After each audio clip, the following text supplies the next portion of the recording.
అయితే ఇప్పుడు పెద్ద కొడుకు ఇంటికి అన్నది 15 రోజులు అయ్యి మంచిగా అయింది. ఇప్పుడు వాడే నాకు ఫోన్ చేసిండు, కొత్తపాటి కన్నట ముచ్చట అయితే ఫోన్ చేసిండు. అయితే వరవా అని అంటుంది నాకు, అదే కానీ నువ్వు చూసినాక ఇప్పుడు నేను గుర్తుపట్టే ఇక్కడ అవ్వా తీసింది కదా ఉండని అద్దాలు ఉంటేనే వరవా.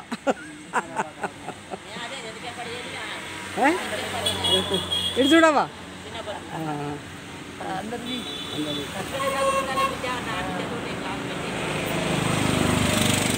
పాపం తిరుపతి నాకు కొడుకు లేవు లేవు లేవు ఏది వాళ్ళకా?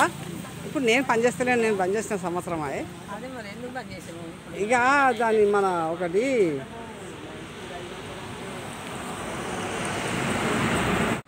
పెద్ద కొడుకు అప్పుడు మంచిగా అయిండు మంచిగా ఉన్నాడు. ఇప్పుడు ఆమెది ఎక్కడ నీ బిడ్డ నన్ను గుర్తుపట్టింది అడుగు. రాధమ్మ అని గుర్తుపట్టి రాధమ్మ తిన్నానా లేనా నేను చెల్లెని మంచిగా ఉంది. ఇప్పుడు ఇంతసేపు వాళ్ళ కొడుకుతోనే మాట్లాడినా, రాధవతో పొద్దుగల మాట్లాడినా నడుతుంది. చిన్న కొడుకు ఇంటికి అన్నది ఉరుకుతా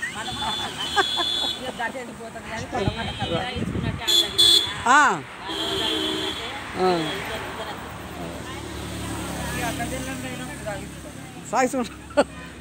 దేవుని దయవల్ల నా పోయేదాకా ఇదే విధంగా ఉండాలని ఆలోచన చెప్తున్నా.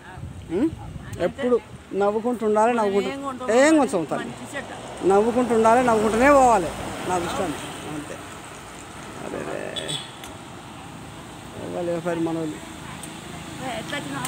నేను బండి మీద వచ్చిన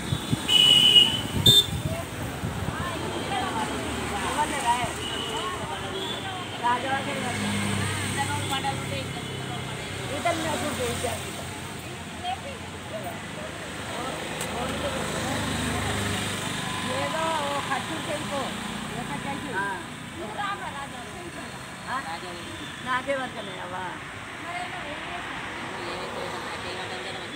ఏదన్నట్టు చూసేసేదానికి ఏం చేయొచ్చు అందరూ వడగొట్టి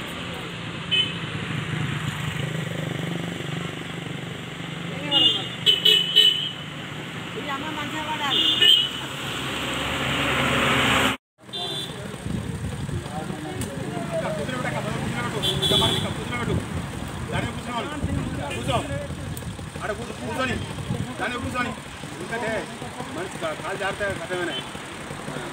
పెద్ద మనిషి ఎవరైనా బాపేనా? అబ్బా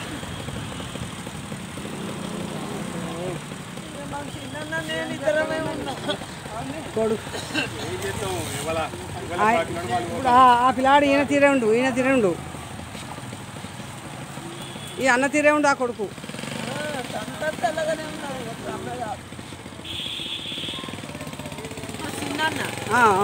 నేను అందరికంటే సిద్ధ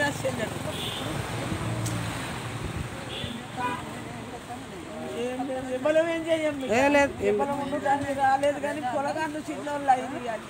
ఎంతమంది పిల్లలు ఎంతమంది అయినకు? బిడ్డ ఎన్నేళ్ళు? బిడ్డ చదువు అయిపోయింది, చిన్నోడే 9 చదువుతాడు.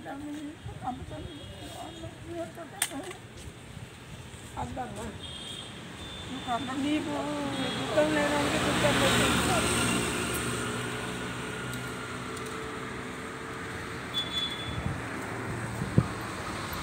ఏదైనా ఏది ఎప్పుడు జరగానో అట్లా జరుగుతూనే ఉంటుంది.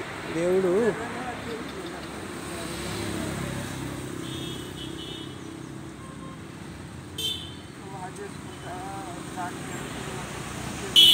ఎక్కడుంటాడు ఈ కొడుకు? వ్యవసాయం చేస్తాను. నా కొడుకు ఖతార్లో ఉంటాడు కానీ పోతాడు మళ్ళీ. వ్యవసాయం చేస్తున్నాం, ఉంది భూమి 15 ఎకరాల భూమి ఉన్నది, చేస్తున్నాం. అన్నీ ట్రాక్టర్లే చేయొద్దున్నవాటే.